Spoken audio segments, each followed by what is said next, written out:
வணக்கம். மனம் கவர்ந்த பங்குச்சந்தை அப்படிங்கிற இந்த தொடரில் வார நாட்களில் நம்ம பங்குகளை பற்றி பார்த்துக்கிட்டு வரோம். இந்த வாரம் நான் எனக்காக தேர்ந்தெடுத்த சில பங்குகளை உங்களோட பகிர காத்து கொண்டு இருக்கிறேன்.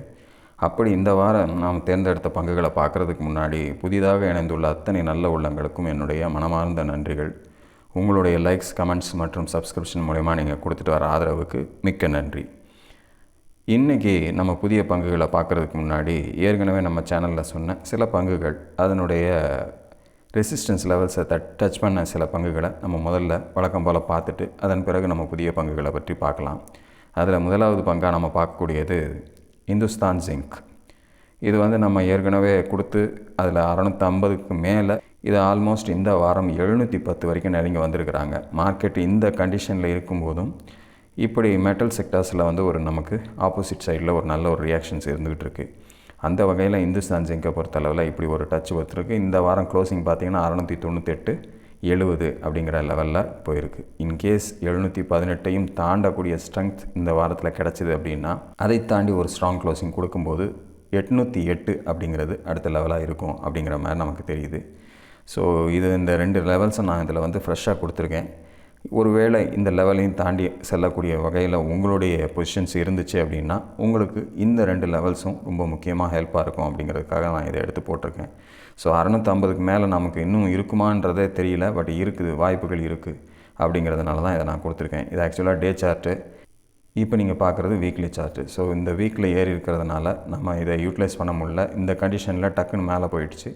ஸோ இந்த 2 லெவல்ஸும் இப்போ உங்களுக்கு ஃப்ரெஷ்ஷாக கொடுத்துருக்கேன். இதனால் நீங்களும் இதை ஃபாலோ பண்ணிங்க. அடுத்து வரக்கூடிய வாரங்களில் இந்த 718ம் அதை தாண்டி ஒரு ஸ்ட்ராங் க்ளோசிங் கொடுத்தா 808ம் உங்களுக்கு உதவிகரமாக அந்த லெவல்ஸுக்கு வரத்துக்கு சான்சஸாக இருக்கும் அப்படிங்கிறதுக்காக இதை எடுத்து போட்டேன். இன்னொரு ஸ்டாக் பார்க்கலாம்.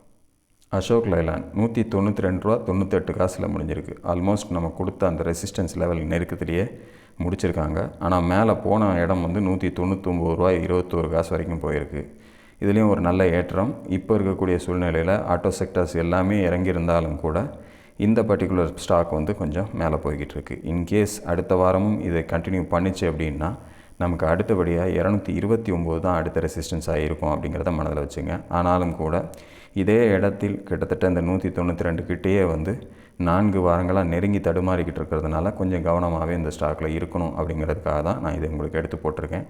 எப்போவுமே ஒரு இடத்துல தடைகள் அதிகமாக வருதுன்னா ஒன்று உடைத்தால் மேலே வேகமாக போகிறதுக்கு வாய்ப்பு எடுத்துக்கும். அப்படி இல்லை அப்படின்னா திரும்பி கீழே வர்றதுக்கு இந்த இடமே ஒரு தடுப்பு, பெரிய தடுப்பாக நமக்கு அமைஞ்சிரும். அப்படிங்கிறதுனால கொஞ்சம் கவனத்தோடு இருந்து நீங்கள் இதில் பொசிஷன்ஸை ஹேண்டில் பண்ணிக்கிறது நல்லது. இன்னொரு ஸ்டாக் பார்க்கலாம். வேதாந்தா லிமிடெட் 684 க்ளோசிங், 706ங்கிறது அடுத்த லெவல்.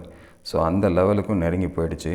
அதை தாண்டி ஒரு ஸ்ட்ராங் க்ளோசிங் கொடுக்கக்கூடிய சந்தர்ப்பம் ஏற்பட்டுச்சுன்னா அடுத்தபடியாக இது போகிற லெவலாக நான் பார்க்குறது 815 அப்படிங்கிறது நமக்கு அடுத்த லெவலாக இருக்கும். ஸோ வேதாந்தாவும் இதே மாதிரி ஒரு வேகத்தோடு போய்கிட்டு இருக்கிறதுனால அடுத்தடுத்த லெவல்ஸை டச் பண்ணிக்கிட்டு இருக்கு ஒவ்வொரு வாரங்களும்.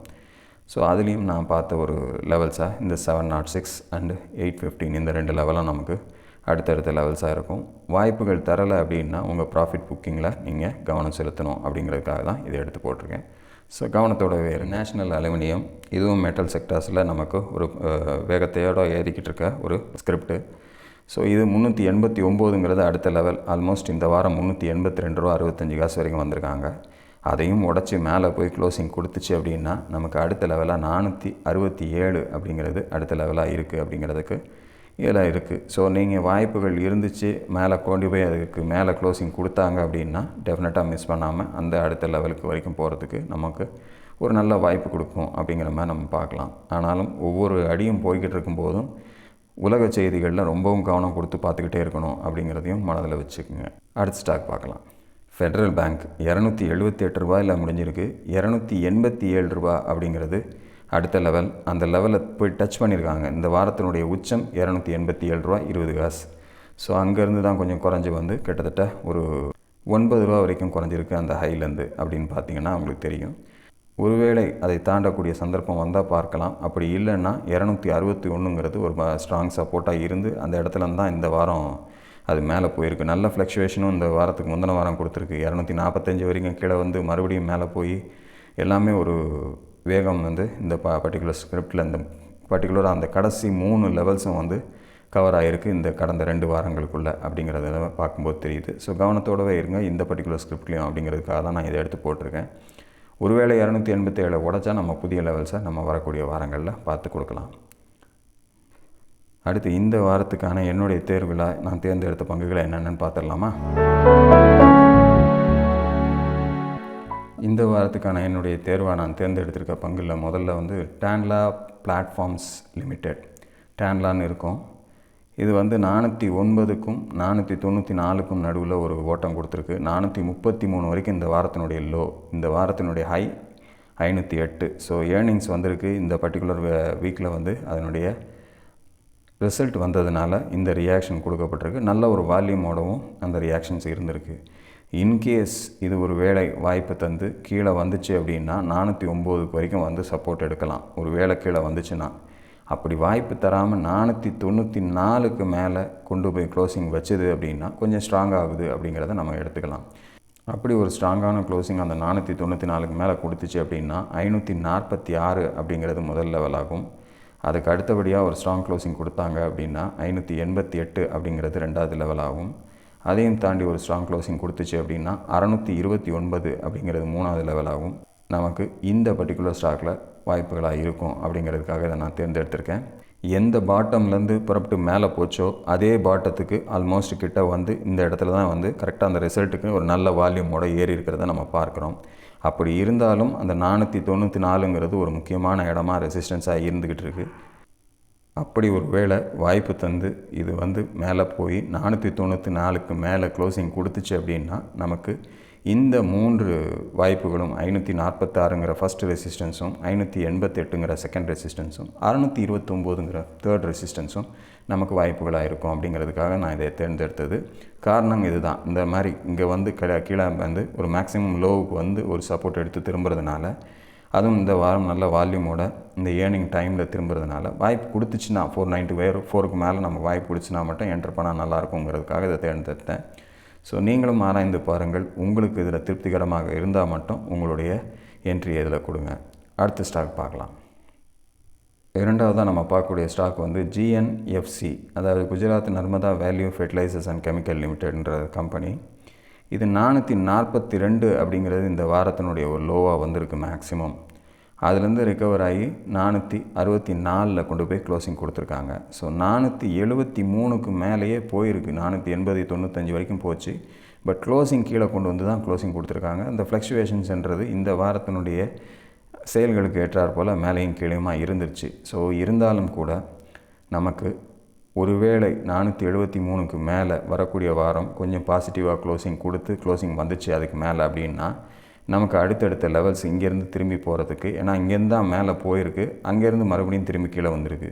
ஸோ அதே இடத்துல தான் வந்து இது கரெக்டாக ஸ்டாக்னேட் ஆகி நின்றுருக்கு. ஸோ ஒருவேளை இந்த 473க்கு மேலே க்ளோசிங் வந்துச்சு அப்படின்னா 492 அப்படிங்கிறது முதல் லெவலாக நமக்கு ஃபஸ்ட்டு ரெசிஸ்டன்ஸாக இருக்குது. அதையும் தாண்டி ஒரு ஸ்ட்ராங் க்ளோசிங் கொடுத்துச்சு அப்படின்னா 507 அப்படிங்கிறது செகண்ட் ரெசிஸ்டன்ஸாக இருக்குது. அதையும் தாண்டி ஒரு ஸ்ட்ராங் க்ளோசிங் கொடுத்துச்சு அப்படின்னா 523ன்றது மூன்றாவது ரெசிஸ்டன்ஸாக இருக்குது. அதையும் தாண்டி ஒரு ஸ்ட்ராங் க்ளோசிங் கொடுத்தா 544 அப்படிங்கிறது நான்காவது ரெசிஸ்டன்ஸாக நமக்கு தெரியுது. இதையும் தாண்டி க்ளோசிங்ஸ் வந்துச்சு அப்படின்னா நம்ம அந்த நேரத்தில் அதுக்கான ரெசிஸ்டன்ஸ் லெவல்ஸை நம்ம பார்க்கலாம். பட் இது வாய்ப்புகள் கொடுத்தால் மட்டும் நம்ம எடுத்து செய்யலாம். ஒருவேளை மேலே அந்த 473க்கு மேலே போகலன்னா 442க்கு வரக்கூடிய சூழ்நிலை ஏற்பட்டுச்சு அப்படின்னா அங்கே வந்து மறுபடியும் சப்போர்ட் எடுக்கிற கண்டிஷன் தெரிஞ்சதுன்னா மட்டும் இதில் நம்ம என்ட்ரி கொடுக்கணும். பட் 442 உடச்சிருச்சு அப்படின்னா நமக்கு இதில் அந்த அளவுக்கு ஃபேவராக நமக்கு இல்லை இந்த பர்டிகுலர் ஸ்டாக்குங்கிறத நம்ம புரிஞ்சுக்கலாம். காரணங்கள் இதுதான். இந்த இடத்துக்கு கீழே அது க்ளோசிங் வைக்காத வரைக்கும் நமக்கு நிறைய விஷயங்கள் நமக்கு தடுக்கப்பட்டிருக்கிறத நம்ம பார்க்கும்போதே தெரியும். ஏற்கனவே இது வந்து அதே இடத்துல நல்ல சப்போர்ட்டும் அதே சமயத்தில் அதே இடத்துல நல்ல ரெசிஸ்டன்ஸும் ஏற்பட்டு அதுலேருந்து கொஞ்சம் கொஞ்சமாக மேலே ஏறி போனதையும் நம்ம பார்க்கும்போது தெரியுது. அப்படிப்பட்ட ஒரு சந்தர்ப்பம் இதே இடத்துல ஏற்பட்டுச்சுன்னா மட்டும் நம்ம வாய்ப்புகளாக எடுக்கணுமே ஒழிய ஒருவேளை கீழ் நோக்கி வரும்போது வாய்ப்பு பெருசாக கிடைக்கும்னு நினச்சி என்ட்ரி ஆகிடக்கூடாது. அந்த 442 வரைக்கும் தான் நமக்கு இதில் ஸ்ட்ரென்த். அப்படி இல்லையா 473க்கு மேலே க்ளோசிங் கொடுத்தா அடுத்தடுத்த வாய்ப்புகள் நமக்கு இதில் கிடைக்கும். இதுலேயும் நான் கொடுத்துருக்கக்கூடிய இந்த ரெசிஸ்டன்ஸ் லெவல்லாம் கொஞ்சம் கிட்ட தான் கொடுத்துருக்கேன். காரணம் என்னென்னா இப்போ இருக்கக்கூடிய சூழ்நிலையில் நமக்கு ஒரு 1 or 2 ட்ரேட்ஸ் வந்து பாசிட்டிவாக நமக்கு இந்த மாதிரி கிடைச்சாலே பெரிய விஷயங்கிற நிலமையில தான் இருக்குது மார்க்கெட் கண்டிஷனை பொறுத்து. ஸோ மார்க்கெட்டு நமக்கு வந்து ஒரு சின்ன ட்ரெண்ட் சேஞ்ச் இருந்தாலும் கூட அது ரெக்கவர் ஆகிற வரைக்கும் நமக்கு இப்படிப்பட்ட சின்ன சின்ன வாய்ப்புகளில் தான் நம்ம முயற்சி செய்ய வேண்டிய கட்டாயத்தில் இருக்கிறோம் அப்படிங்கிறத மனதில் வச்சுக்கோங்க. ஸோ நீங்களும் ஆராய்ந்து பாருங்கள். உங்களுக்கும் இது திருப்திகரமாக இருந்து நான் சொல்லக்கூடிய விஷயங்கள் உங்களுக்கு திருப்திகரமாக இருந்தால் மட்டும் உங்களுடைய முதலீட்டை இதில் கொண்டு போகிறதுக்கு முயற்சி பண்ணுங்கள். இதுவும் இந்த வாரத்தில் நான் கொடுக்கப்பட்டிருக்கக்கூடிய இந்த 2 ஸ்கிரிப்ட் மட்டும்தான் என்னுடைய தேர்வுகளாக நான் பார்த்தது. வேறு எந்த ஒரு மாற்றங்களும் மற்ற ஸ்கிரிப்டில் என்னால் கண்டுபிடிக்க முடியல.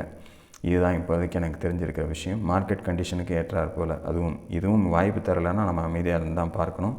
ஏற்கனவே மார்க்கெட் வந்து ஆல்மோஸ்ட் ஒரு முக்கியமான லெவல்களை கடந்து தான் கீழே வந்து க்ளோசிங் வந்துக்கிட்டு இருக்குது. அதையும் தாண்டி இன்னும் ஸ்ட்ராங்காக க்ளோஸ் ஆச்சு அப்படின்னா நமக்கு இன்னும் வந்து இறக்கங்கள் அதிகமாகிறதுக்கு வாய்ப்புகள் ஆகலாம். ஸோ வரக்கூடிய வாரம் 4 நாட்கள் மட்டும்தான் முதல்ல ட்ரேடிங் இருக்கும். அதாவது 26 நமக்கு குடியரசு தின விழா நடக்கிற அன்னைக்கு விடுமுறை நாள். ஸோ அதுக்கு அடுத்தபடியாக நமக்கு இந்த வாரம் செவ்வாய், புதன், வியாழன், வெள்ளி இந்த 4 நாட்கள் மட்டும்தான் நமக்கு ட்ரேடிங் இருக்கும்.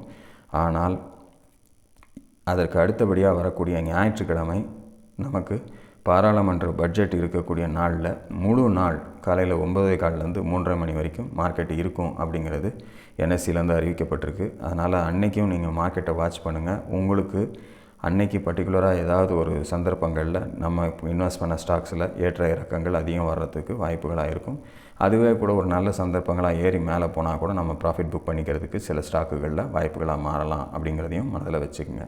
எல்லாமே நம்ம ஒரு சந்தர்ப்பங்கள் தான், கிடைத்தால் பயன்படுத்திக்கணும். இல்லைன்னா அதிலிருந்து சாமர்த்தியமாக வெளியே வருவதற்கு வழிகள் என்னன்றதை ஆராய்ந்து கொண்டே இருக்கக்கூடிய நிலைமையில தான் நம்ம பங்குச்சந்தையில் இப்போவும் நம்ம ஒரு சிறு முதலீட்டாளர்களாக நம்ம பார்க்க வேண்டிய விஷயமாக இருக்கும். இடைப்பட்ட காலகட்டத்தில் ஏதாவது ஒரு நல்ல சந்தர்ப்பம் இருந்தால் அடுத்த வீடியோவில் இடையிலேயே நான் உங்களோடு இணைகிறேன். அதுவரையில் நன்றி, வணக்கம்.